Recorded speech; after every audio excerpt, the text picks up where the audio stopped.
हम करेंगे हर मजलूम की हिमायत। अस्सलाम वालेकुम, मैं हूँ हुरैन फातिमा और आप देख रहे हैं हिमायती न्यूज HD चैनल। नजर डालते हैं आज की अहम खबरों पर। यूसी चेयरमैन जावेद इकबाल काको की पख्तून कल्चर डे पे मुबारकबाद। रिपोर्ट हाकम अली दल, रोजनामा हिमायती न्यूज।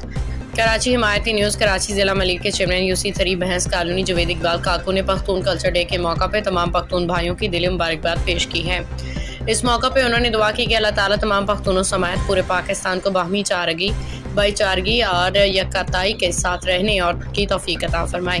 उन्होंने कहा कि सकाफती दिन कौमी यकजहती और मोहब्बत के फ़रोग का जरिया बनते हैं और ये कुछ मालूम हक़ाइक़ हैं पख्तून कल्चर डे के बारे में जो मुझे दस्तयाब ज़राए से मिले हैं। आगाज़ और तारीख पख्तून कल्चर डे हर साल 23 सितंबर को मनाया जाता है। पहला ऐलान बनाओ यह दिन 2015 में मुतारिफ हुआ। क्यों 2015 में कोयटा में मुनाकिदा वर्ल्ड पश्तो कॉन्फ्रेंस के दौरान ये फैसला हुआ कि पश्तून कल्चर को फ़रोग देने और इसकी शनाख्त को मजबूत करने के लिए इस दिन को मनाया जाए। जिन इलाकों में सबसे ज़्यादा पहले ये दिन मनाया गया उनमें खैबर पख्तूनख्वा, बलोचिस्तान, खासतौर पर कोयटा शामिल है। कोयटा बलोचिस्तान वो मुकाम है जहाँ वर्ल्ड पश्तो कॉन्फ्रेंस मुनाकिद हुई थी और जहाँ से इस दिन की रस्मी पहचान मिली। खबर रहिए हर जगह हर वक्त, जानिए मुल्की और गैर मुल्की हालात वाक़यात यकीन के साथ।